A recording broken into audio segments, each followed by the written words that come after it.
Class में ही समझ में आ गया था कि मेरा मैथ्स में कुछ नहीं हो सकता। ओए सर, पागल हो गए हो क्या? मैथ्स में एबीसीडी कहाँ से आया? नहीं मैं केस कर दूंगा आप पे। मेरा वकील किधर है? आयु बेटे चुपचाप अपनी जगह पे बैठ जाओ, तुम्हारा कोई वकील नहीं है। अच्छा 2 मिनट रुको, अभी बुलाता हूँ। कर दिया मैंने मैसेज, आ रहा है। तुम नहीं, तुम मुझे कभी नहीं पकड़ सकते। अरे लेकिन मैंने तो मजाक किया था, ये तो सच में ही भाग गए। सर भी फूट गया होगा रे खिड़की से। मैथ्स पर मुझे बचपन से ही भरोसा नहीं था। एक बार 5th क्लास में मैंने 9 का टेबल रटा था, 9 घंटे लगा के। अगले दिन स्कूल गया तो एक एबला बच्चा आके मुझे 9 का टेबल लिखने की ट्रिक बता रहा है। भाई 9 का टेबल कौन याद करता है यार? तू ऐसे लिख सकता है 9 8 7 6 5 4 3 2 1 1 2 3 4 5 6 7 8 9। माँ कसम बता रहा हूँ, उस टाइम वो बच्चा बस मुझे 9 का टेबल लिखने की ट्रिक बता रहा था, लेकिन न जाने क्यों उस टाइम वो मुझे मेरे 9 घंटे की मेहनत पे मूदता हुआ नजर आ रहा था। अरे 9 का टेबल कौन याद करता है? इससे तो 9 घंटे में स्टार उत्सव पे शाहला का बूम देख लेता है। मैंने मैथ्स अकेले पढ़ना ही छोड़ दिया, ग्रुप स्टडीज ही करता था फिर मैं। और ग्रुप स्टडीज ना उन बच्चों के लिए होती है जिन्हें पता होता है कि कौन सा चैप्टर कैसे करना है। ये बच्चे ना अलग ही होते हैं। इनकी कॉपी में मोर का पंख होता है, मोर की कॉपी में इनका पंख होता है। इन्हें पता है कि इन चीजों का हमारे जीवन में क्या उपयोग है। ये लोग अपने सबसे क्लोज दोस्त को भी पूरा नाम लेके बुलाते हैं। युवराज राजेश पाटीदार, इधर आओ। हाँ भाई, मेरे से ही काम है ना कि बाप को भी बुला के लाना पड़ेगा। ये वो बच्चे होते हैं जो घर में भी स्कूल यूनिफॉर्म में बैठ के पढ़ाई करते हैं। ये बच्चे 1 आवर 45 मिनट्स पढ़ने के बाद 15 मिनट का ब्रेक लेते हैं। नहीं, हमारे जैसे नहीं है कि 7 घंटे तक एक ही कॉपी के पन्ने को घूरे जा रहे हैं। उसमें भी कुछ याद तो हो नहीं रहा है। उल्टा 7 घंटे लगातार घूरने से पेपर के आर पार अलग दिखना चालू हो जाता है। आर पार दिख रहा है। Super powers. ए अंधे, पढ़ ले चुपचाप। ठीक है मम्मी। अब मैं ग्रुप स्टडीज करता था मेरे दोस्त बंटी के साथ। बंटी बहुत ही भंड बच्चा था पढ़ाई में, लेकिन बंटी ना उन बच्चों में से था जिनके पास कुछ स्पेशल पावर्स होती है। बंटी पास भी थी घूमी हुई चीजें ढूंढ निकालने की। क्लास में किसी की कटर या रबर घूम जाए, बंटी फर्श चार्ट की पता लगा लेता है कि कहाँ पर है चीज है। वो 5 वाली डॉम्स की रबर तो बंटी सूंघ कर ही बता देता था। तुम लोग को आम बात लग रही होगी कि रबर ढूंढने में कौन सी बड़ी बात है, लेकिन मेरे दोस्त क्या तुम्हें पता है, अगर क्लासरूम में तुम्हारी रबर एक बार डेस्क से नीचे गिरी ना तो वो इतने टप्पे खाएगी, वो इतने टप्पे खाएगी, वो 50,000 बार टप्पे खाती है और नाइजीरिया के किसी अनजान टापू पे चली जाती है। आम इंसान के बस की बात नहीं है क्लासरूम में रबर ढूंढना, लेकिन बंटी के बस की है। बंटी कहीं से भी, आकाश पाताल या भली साइड वाले जनरल स्टोर से ही क्यों ना, तुम्हें तुम्हारी रबर सही सलामत लाके देगा। जनरल स्टोर से इसलिए तो ये बातें मेरे मैथ्स एग्जाम के एक दिन पहले की। ये हैप्पी शिनचैन म्यूजिक क्यों बज रहा है भाई यहाँ पे? इतनी अच्छी सुबह नहीं होती यहाँ पे। ये एडिटर किधर है? तेरे को बोला ना उल्टे सीधे म्यूजिक मत लगाया कर वीडियो में, समझ नहीं आती।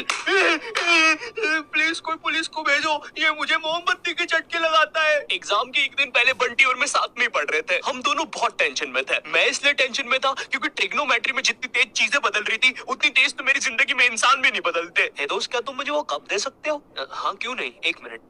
ये लो। Thank you. बदल गए, फिर से बदल गए। वैसे क्या तुम एक जादू देखना चाहोगे? ये देखो, ये एक 5 रुपए का सिक्का है और ये गायब, सिक्का गायब। अरे बाप रे, कहाँ गया वो सिक्का? वो सिक्का कहाँ गया? और 1 सेकेंड, वो इंसान किधर गया? और दूसरी तरफ बंटी है जो कि एग्जाम के दिन इस टेंशन में है कि उसको 5 रुपए की बूमर के साथ नरेश भैया ने हैप्पी हैप्पी स्टिकर्स नहीं दिए। क्या बात हो सकती है? नरेश भी और मेरे तो संबंध भी अच्छा है। अरे ओ भंड इंसान, पढ़ाई कर ले वरना बाप मार मार के बूमर बना देगा। अबे उसमें मारने की क्या बात है? 2 मिनट रुक। ले, बन गया बूमर और बाप मेरा कुछ भी नहीं कर सकता। अभी बर्थडे पे साइकिल दिला रहे हैं, उनकी साइकिल पे बैठ के उनका ही घर छोड़ के भाग जाऊंगा। वैसे तुझे पता है, अगर तू ये नटराज का स्केल अपनी आंखों पे रखेगा तो तुझे एक अलग डायमेंशन दिखेगा। बस इसी चीज से मैं क्लासरूम की खुफिया जगह का पता लगाऊंगा और जब पूरी क्लास लंच करने गई होगी तो मैं साक्षी को लेकर टाइम मशीन में बैठ के कहीं दूर भाग जाऊंगा। अच्छा हाँ अच्छा जी। हाँ, एक बार और बोला तो तेरा मुंह तोड़ दूंगा। अच्छा 1 सेकेंड, टाइम मशीन मतलब time travel, time theory. Albert Einstein और स्टीफन हॉकिंस को जानता है तू? नहीं तो। अच्छा है, वो लोग भी तुझे नहीं जानते। वरना ये सुनने के बाद तो वो इसी नटराज के स्केल से तेरी नाभि पे इतने चमेट बजाते ना। है बस चमेट बजाते। अल्बर्ट, अगर मैं वहाँ पे होता तो उस बच्चे की स्पीड ब्रेकर जैसी नाभि पे अपनी साइकिल का पहिया चढ़ा देता। हाँ, और मैं होता तो अपनी इक्वेशन E=mc² में से E और स्क्वायर हटा के उस बच्चे को MC बोल देता।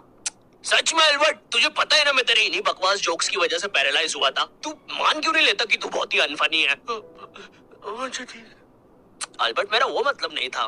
कम ऑन यार अल्बर्ट, तू हमेशा अल्बर्ट सांस नहीं आ रही भाई, उठा दे प्लीज। मुझे समझ में आ गया था कि बंटी और मेरे बस का नहीं है मैथ्स, इसलिए मैंने अपने एक और दोस्त राजू को फोन लगाया। राजू ना मेरी जिंदगी का टेकी सुकी था, मतलब वो बस मेरी जिंदगी के पढ़ाई या होमवर्क वाले एपिसोड्स में आता था, बस इसके अलावा हम एक दूसरे के बारे में कुछ नहीं जानते थे। राजू और मेरी कॉल पर बात हुई। Hello hello Raju, hello hello, आवाज आ रही है? राजू हाँ वो राजू बेटे एक पराठा खाएगा कि दो? मम्मी दो खाऊंगा। हेलो राजू वो बोल रहे थे टमाटर की सब्जी बना दूं ना? हाँ मम्मी। हेलो राजू मैं बोल रहा था बेटे कच्चे टमाटर खाएगा कि पक्के? कच्चे मम्मी। राजू बेटे लेकिन पक्के भी तो खाने चाहिए। फिर पक्के बना दो। दो दो सब्जी मैं नहीं बनाऊंगी। राजू ने मुझे कॉल पर बताया कि उसके मम्मी पापा रात में किसी काम से बाहर जा रहे हैं, तो हम रात में उसके घर पढ़ने आ सकते हैं। अब देखो, मैंने और बंटी ने आज तक किसी दूसरे के घर या खुद के घर पर भी रात में कभी पढ़ाई नहीं की थी। भाई हमको पता ही नहीं था कि ऐसा भी कर सकते हैं। हम उतने विकसित ही नहीं थे तब। बंदर के जाने अदरक का स्वाद वाली कहावत हो रही थी हमारे साथ।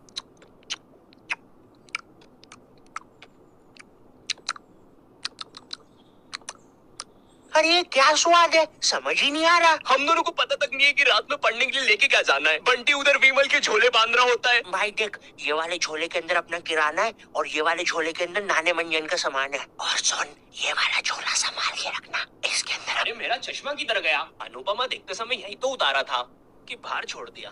देख के आता हूँ। देख इस बैग के अंदर। लेकिन बाहर मेरा चश्मा नहीं है यार। अनुपमा इतना बेकार शो भी नहीं हो सकता कि वो मेरी याददाश्त मिटा दे। एक बार और देख के आता हूँ, एक बार और। मैं पहली बार कब गया? देख के आता हूँ। देख इस बैग के अंदर, इस बैग के अंदर, इस बैग के अंदर अपने पैसे हैं। और तूने मच्छर अगरबत्ती और भाले बंदूक रख ली है ना? भाले बंदूक क्यों बे? अरे पागल, उधर शिकारी या भालुओं ने हमला किया तो। अरे ओ बंटी पगले, ग्रुप स्टडीज करने जा रहे हैं अमेज़न के जंगलों में नहीं। और बस कर, मेरे बाप कितना सामान पैक करेगा? एक रात के लिए जा रहे हैं? हम लोग रात में राजू के घर पहुंचते हैं, ऑफ कोर्स पढ़ाई का सामान लेके, और एक बड़ी सी 5 लीटर की थम्स अप की बोतल भी लेके, जिसके अंदर थम्स अप भी नहीं है, पानी भरा हुआ है। क्यों? किसी को नहीं पता। बंटी लेके आया था और इस भंड मनुष्य से पूछ रहे तो बता भी नहीं रहा। बाद में राजू ने थोड़ा फोर्स किया तो पता है ये भाग के बाहर गया और बोतल के पानी से एक बकरे को भिगा के आ गया, वो भी ठंड में। और ऐसा भी नहीं कि थोड़ा सा भिगा के आया हो, पूरा 5 लीटर भिगा के आया था। भाई वो थम्स अप की बोतल में पता है कितना पानी आता है? वो घर में गिर जाए तो सुनामी आ जाती है, घर भेजाते हैं भाई लोगों के। मैंने कहा भाड़ में गया यार मैथ्स, मुझे पहले बंटी के बारे में जानना है। खैर उस रात राजू के घर जो भी चीजें हुई, उस मैथ्स एग्जाम